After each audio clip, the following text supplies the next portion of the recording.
At AIA Australia, helping your clients in their time of need is our number one priority. In 2016, we paid over $1.15 billion in claims to both retail and group members. That's over $4.5 million every working day. To offer your clients cover you can trust, chat to your AIA CDM today. Everybody, Ray Dramas from XY Advisor here. As always, really excited to be presenting this week's XY Live podcast. Very fortunate to be joined.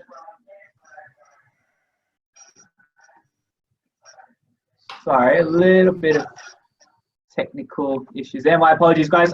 So yeah, really excited to be working with Thea of 99 Content. I've been working with Thea and David in the business, primarily around doing not quite press releases, but certainly quotes for content for a couple of institutions. And one of the things that I've really enjoyed working with the guys is their kind of enlightened way of speaking to the industry. It's certainly not consistent with what I've seen in the mainstream. So I think it will really resonate with all of the XY Advisor community. You know, I know it's social media, we all understand it's important, and content and those sorts of things, but what an absolute minefield if you're not sort of across the little tricks and tips. So with that, Thea, I might ask if you'd be kind enough to introduce yourself to the guys. Absolutely. Well, I started my career as a journalist before eventually making my way to content marketing. And would you believe my very first television interview was with Chopper Read? It was a bit of a baptism by fire. Since then, that was Win Local News back in Bundaberg. Made my way sort of up the journalism ladder, working for ABC, SBS, ending in Canberra, covering three of Australia's greatest politicians within the space of 3 years, and then pulled the pin on that, and I've been doing content marketing with a lot of the big banks and industry bodies since then. Awesome. You say you sort of climbed up the ladder from shopper read to politicians. I could argue it's gone the other way. Yeah. So hey, listen, we've got kind of 45 minutes to an hour. Let's kind of get straight into it. Content marketing in financial services. I'm quite keen on your views on how that differs from other industries. I think actually financial services is doing content marketing really well.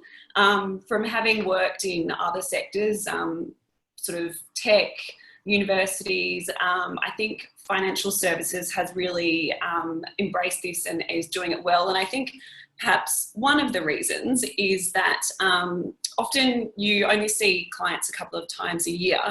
And so the industry has recognised content marketing as a really great way of getting in touch, providing value between meetings, and also just reminding people that you still exist.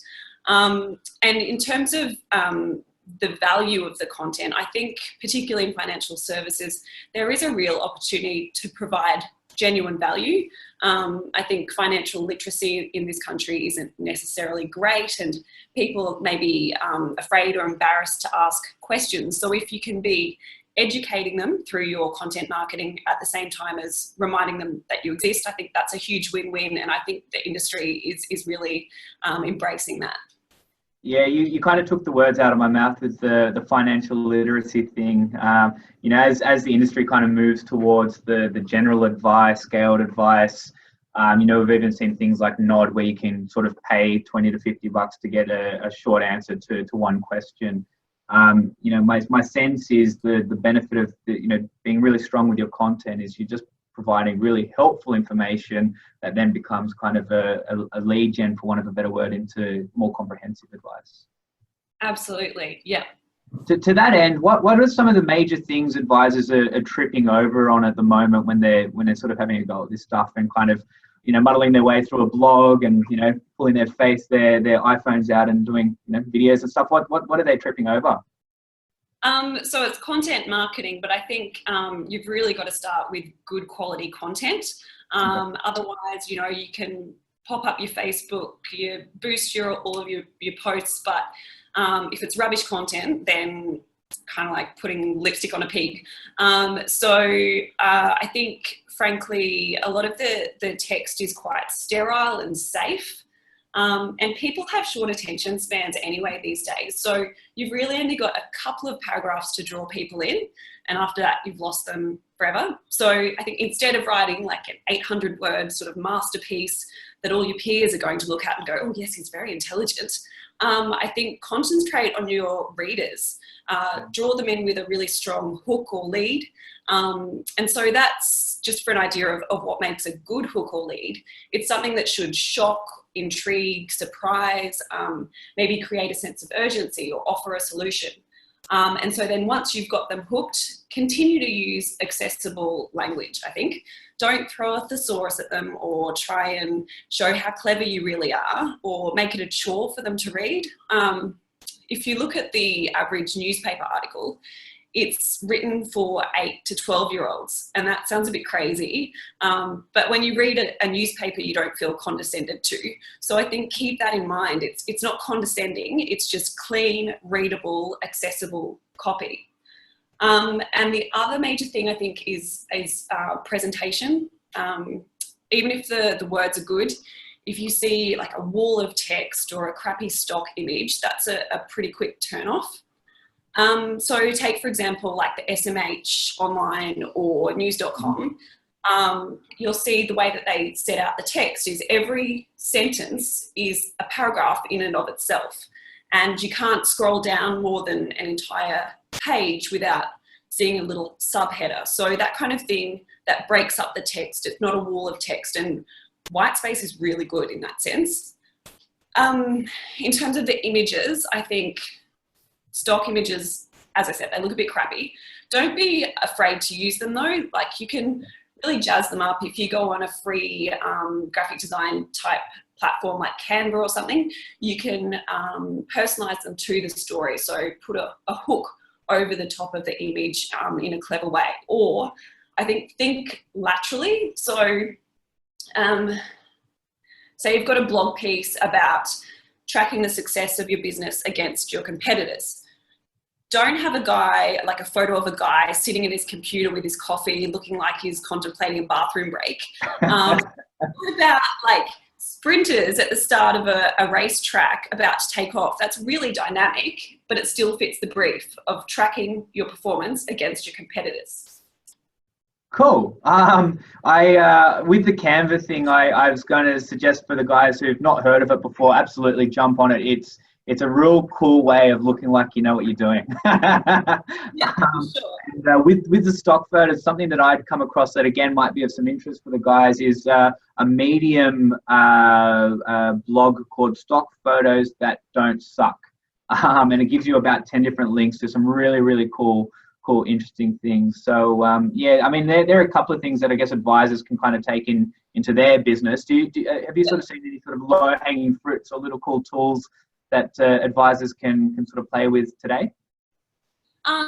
Look, I do think Canva is a good one. You can make really original, end up with really original product. You can also do sort of infographics from that, which is really good way of explaining things. If you're doing an explainer, you can do a flow chart or whatever, and all of the tools are in there to make an infographic that looks really schmick. Okay, cool.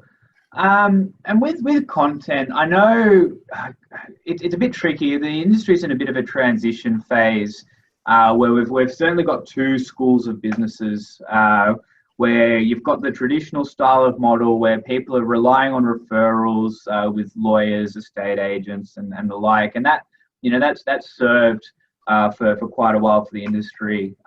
And then you've got a lot of, the enlightened way of doing things, which is focused on social media, content marketing, having a presence online. What's your view on how important it is to actually execute on a social media or content marketing plan? I think there's obviously heaps of old school advisors out there doing a really roaring trade just with word of mouth. But I think it's not an either or, because the reality is if you do get a word of mouth referral, you're not going to pull out the yellow pages and look up the phone number. You're going to Google it, and when you Google it, the website's going to pop up and they've landed on your page. And so I think it is good to also have all of that well-promoted social stuff and fresh content on your website. So, long before someone shakes your hand these days, they're going to check you out online. And all the data says that it only takes a couple of seconds to make an impression of a business. And so if you've got like a fresh website, you've got engaging content, and you've also got helpful content, I think you're really starting to build your trust and rapport, and that's going to marry really well with the word of mouth referral that you've got. The helpful content thing I think is quite cool, yeah. Yeah, and I think the other thing is to remember with content marketing is that it's not just about lead generation. It definitely helps with that. But as I said, it's about sort of providing that ongoing value, educating people and reminding them that you still exist and that there is, that additional value. Okay. And the blog on a website's kind of the I guess what people start to look at, but then, there's a bit of a minefield with, Facebook, Twitter, LinkedIn. I know you kind of focus more on the content, what you're actually writing, but do you have a view or, a bit of guidance for people that are looking at all these different social media channels and, finding it somewhat, I guess, overwhelming? Yeah, I think there's not a one size fits all, and it's really good to sort of test. So something we talk about is doing A/B testing or split testing, where you test the very same thing but slightly alter the delivery. So you could test two different e-newsletter headlines for the same piece of content and monitor which does better, or you could do the same with posting on your Facebook versus LinkedIn. And there is so much data being collected, like there's so much Google Analytics, Facebook Analytics. So use that information and then tailor your content accordingly. Does that then lend itself to the idea that it's okay to, have a go and, trip over a little bit in the real world? You don't need to have this polished thing every time you put something out in the World Wide Web. For sure. I think just give it a go and you'll build up your confidence. You'll get to know what works and what doesn't. Okay, yeah, because I did want to ask, advisors are, I guess, traditionally quite analytical. We're quite good at crunching numbers, doing an analysis, understanding perhaps a quantitative type of view of the world, and that doesn't necessarily lend itself to, being creative writers. Sort of think back to high school and, the guys that were really strong at economics and mathematics perhaps weren't in the advanced English classes. Yeah. So, what's your guide, or do you have a view that, for advisors that aren't just very good at writing? Yeah, I think actually it's really interesting. There's a guy called A.A. Gill. He passed away late last year, but he was a really famous food critic and writer, but he actually had severe dyslexia. And so he dictated all of his stories to copywriters. Now, I'm not saying that necessarily if you're dyslexic, but if you're not a natural writer, I know that what advisors are is great communicators. You're great communicators. You day in, day out, you sit down in front of a person and you explain complicated things, and you know when you're losing people.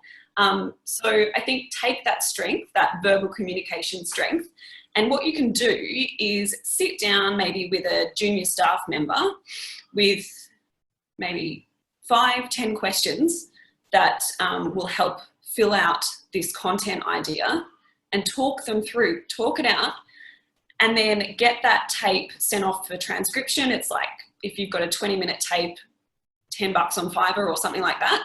And then it comes back to you as something on paper, because the scariest thing is looking at a blank piece of paper and then going around in circles about how do I put this in writing. Whereas if you've got something, you've already got it out, you've communicated it really well verbally, then it's just a matter of editing it down rather than starting with a blank piece of paper. Okay, cool. So so literally, have a chat with someone in the office, record it, maybe think about, I did a podcast yesterday on whether or not it's a good idea to lend kids money. So you. Yeah, don't do it. But so I guess, you know, if you're not strong at writing, it's okay then just to record that, get it transcribed, and then you've got something to start with. Yeah, you've definitely got a really solid starting point that way. All right. And you know, that kind of then would lead me to believe then that tone is probably quite important. Again, when we're writing as advisors, quite often, you know, relatively formal in emails, but certainly in our advice documents, they're not colloquial. So is there kind of a different view that with content marketing, you're kind of having a chat on paper? Yeah. And particularly because a lot of the topics, not all, but a lot of the topics will be things that have been done a million times before that someone can look up on moneysmart.gov.au. So you don't want to replicate that. You want to sort of be able to cut through and demonstrate your personality. So I think a really good way of doing it is, as I said, picture your sort of typical client, or just you're at a barbecue with a drink in hand having a chat. So you want to be really quite accessible, and I do think I can't stress how important it is to really show your personality. Often what happens when I interview people is I'll get a cracking one-liner, and then I'll give it back to them to proof the copy and okay it, and it gets really watered down. It becomes, so an example is I spoke to someone the other day about an abandoned mine site that was leaching a heap of really nasty stuff into the local river, right? And the interviewee described it as, I think it was a jewel in the crown of pains in the ass for the government. Which is a great one. Like, that's really going to make the copy sing, right? Yes. And then I get it back, and he's made the quote, it was a real problem for the government. So, you know what I mean? Like, you can go from something that's really going to sing to something that's a nothing. So I think, yeah, don't be afraid to, that's an extreme example. Obviously, I can see why he would not want to say that about the government necessarily, but, you know, inject your personality, because that's what's going to make the blog stand out from every other piece under the sun about superannuation. And with that, you know, being colloquial, do you have a sense of, or a view rather, on swearing? You know, some of the bigger blogs that I follow in financial services, one of which is the Reformed Broker, a New York stock broker that's sort of out there changing the wrongs of yesteryear, and he just goes nuts. But it's quite polarizing. You know, what do you have a view on that? I think keep it in line with your personality. You don't want to necessarily put anything out there that you wouldn't say. And again, that comes down to personality. I think it's best to be colourful without being crass or necessarily using, there's plenty of other ways that you can express that outrage or whatever it is, and much better ways. You know, we've got some great turns of phrase in Australia that you can really employ to say it was, you know, bloody shit. There's plenty of other ways to kind of express that without swearing. Yeah, fair enough. And you also mentioned the Money Smart website, which I actually reckon is quite cool for financial literacy. I quite like it. What then is your view on, you know, if I'm writing a blog about something and you know, Money Smart just covers a lot of the stuff quite well, and it's, you know, it's in simple language, about linking a whole bunch of different references and sources in my own blog. Is that kind of a good thing? For sure, and that's smart content creation, because you don't want to reinvent the wheel. If it's out there, it's good quality and it's unbiased or whatever, use it. I think just put a good headline on it or a good intro on it. So don't say, oh, you know, I've been thinking about this and I think you should read about this. Make it really engaging. Tell them why they want to hear it. So, like, you know, don't start off with maybe the Reserve Bank is looking to indicated it's going to increase rates. You'd say, do you have a spare $200 in your pocket each month? Because you're going to need it. And then you go into, because that's what the rate interest increase is going to mean. So just, yeah, try and put a new spin on it. But yeah, you can certainly repurpose stuff. Makes sense. And is it true? Does Google like that stuff? So, you know, if you're trying to get yourself in a good position for searches and stuff, I don't know very much about the online search engines and the SEO and all that stuff, but I imagine if you're linking and sort of creating a hub of stuff, is that a good thing to do? Yeah, absolutely. And that's why you'll see like, you know, even news websites are doing it now. They're linking to their competitor stuff because they know it boosts it all. Yeah, awesome. So, all right, cool. Now, if you are, you know, you're finding your way through the publishing world and you're kind of writing blogs and it's kind of working and you've found your tone and that's all good. You've obviously got your own channels, but you know, one of the things that I really it scared me when I was starting out was the idea of getting my content published elsewhere. So, you know, approaching the likes of the IFA, Money Management, or even Sydney Morning Herald and kind of shakily saying, this is my view, please read it. You know, what's your kind of advice on that? Because it's nice, I guess, to get to that point. Yeah. Look, I think you've just got to ask, because the reality is, being personally on the other side of this, is that journos and people in the trade publications, they're under the pump. They're often desperate for content. And so just approach them and say, are you looking for contributors? And you can provide stuff that's going to fill a hole. They're also doing this with, you know, half the resources they had 5 years ago. So they'll jump on it. And the other thing is, be that person that they can go to at short notice. So, you know, if something pops up in the news, they need content, tell them I'm available for quick content. And that way, not only are you getting your name out there, the journo is also, you know, is feeling like they can come to you. They also kind of owe you a favor. So next time you do have a piece of content, you can push it on them. And then the final thing with that is that it's really easy content. It makes your content generation job so much easier, because when the journo writes up that story, all you've got to do is link it and your work's done. And also it's just got that extra level of authority because someone else is publishing it. Gets written for you. One awesome piece of advice I got was, if you are looking at a publication that you're trying to get into, just ask the journalist what issues they're looking at, and kind of help them. You know, if you're sort of on the outside of the industry, you can kind of get this sense that publications are this trapdoor and they're looking at the industry and they're judging, and it's like a one-way type. But it's my experience is that that's not the case at all. Journalists need us as much as we need them. Yeah. And that's why, you know, you see certain publications and they just have the same people talking all the time because they're reliable and they know that they can get them. So they're probably looking to expand that pool. Put your hand up. Yeah, cool.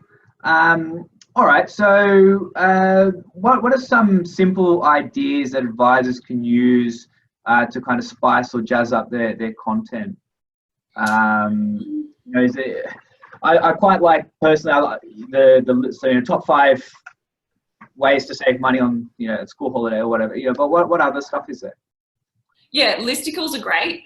Just because with that whole attention span thing, yeah, just giving someone something that's easy to skim through, they get what they can out of it in the time that they have. Your Q&As are also another good, just vary the format as much as possible, and keep it fresh, I think. Invite people who aren't necessarily competitors but can add value to your clients. So they might be from a complimentary service and you can bring in their advice, and it makes you look good. Okay. Do you have a view on advisors interviewing clients for content? So I work in a business where, you know, average clients are a little older, and some have really interesting careers that are outside of financial services. And they're just kind of cool people to talk to. And I've often thought it might be a bit of an idea just to get them on camera and just shoot the breeze, really. And, you know, it's got nothing to do with financial services, but it's just interesting stuff. Yeah. I've got access to that, but I don't, like, no one else, none of my competitors do. So, yeah, you know, what's your thoughts on that? Yeah, I think that's great. I think being a storyteller is a really good asset. So if you can And if you can tap into that resource that you have, as you say, no one else has, and turn that into something that demonstrates the rapport that you have with someone, and you'll chuck in the odd question that kind of bigs you up and says, because of your assistance, you got this, but you definitely don't want to make that the point of the interview or the central issue. It's just a bit of an aside. Yeah, the real thing is the storytelling. Okay, and it's okay that it's got nothing to do with financial services? Look, I think it depends on you and your brand, but I think that says a lot about the rapport that you have, and the kind of business that you do and the long-term relationship. So I think that definitely adds value to your value proposition as an advisor. Cool. Sort of just thinking through with all these things, they take time, right? And I wonder if sometimes advisors think that it's an extra on top of their core role, which is really, providing advice, speaking to prospects, centers of influence, and this gets layered on top. I'm sure you talk to a lot of advisors. What sort of time are they dedicating to content marketing? It can be nothing up to, having someone who does a day a week marketing or more. Again, it's to do with the traction you're getting, but I think it's important to give things time. Sometimes people will do a blog every now and then kind of just get a bit jaded, it's only getting a few clicks. I think it's really important to be consistent. Because otherwise, people aren't going to be looking out for it. It's not going to get that sort of momentum. So do what you can. And the other thing is to work with someone. I think, pretty much everything that you see professionally published has gone through 2 or 3 different eyes. So it doesn't have to be so much time out of your week. It might get passed around a little bit. And the other thing is, if it's not your strength, outsource it. There are so many content marketing agencies out there that do this kind of thing, us included, disclaimer. But yeah, you can, there are definitely resources to do this smartly, and it doesn't have to be a chore. And again, that's kind of when you talk about doing that content planning, it just becomes a part of your week where you've already done the brainstorming and the hard stuff. It might just then be a matter of sitting down with your tape recorder and getting something down quickly. That takes a 15-minute conversation with someone. It comes back and then you can just edit it down. That can get the task down for an original piece of content that you yourself have created, can cut down the time tremendously. I think that's great advice. And plus, I imagine we talk much quicker than we type anyway, right? So I love the idea of just talking into a thing and, send me 5 blogs. It's a really good way of doing it, I think. I like the idea of the consistency thing. And I think back to, my podcast that I listen to, and, I'm sort of a big football fan, and it comes out every Wednesday night. And if it doesn't come out on the Wednesday night, I start getting pretty upset about it. And I don't owe them, they don't owe me anything, but I start to expect that. So I'd be keen on consistency. So, every day, every week, every month, what kind of works best? Oh, look, I think, again, what you can do consistently. There's no point putting things out, 3 times a week and then having a 3-month, 4-month break.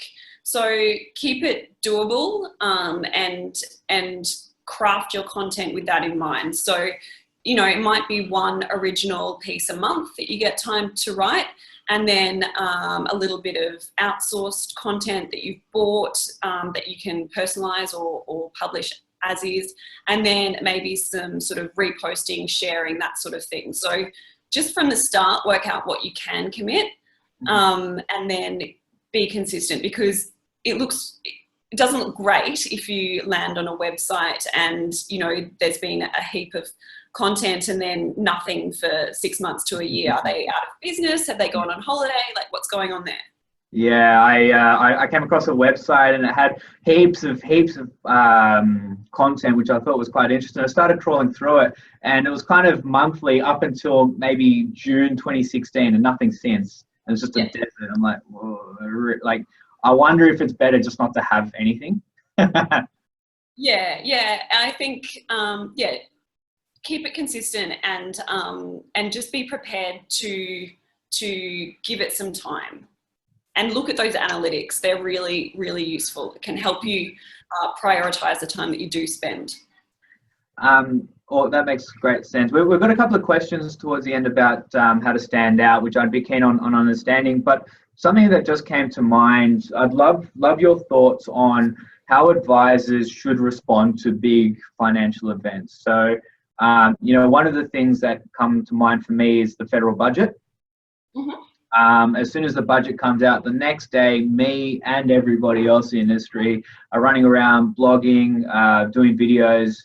And I wonder if you're just adding to noise at times, or if it's okay for me just to be talking to my clients, and that's the purpose of it, versus trying to attract new leads. Do you have a view on that?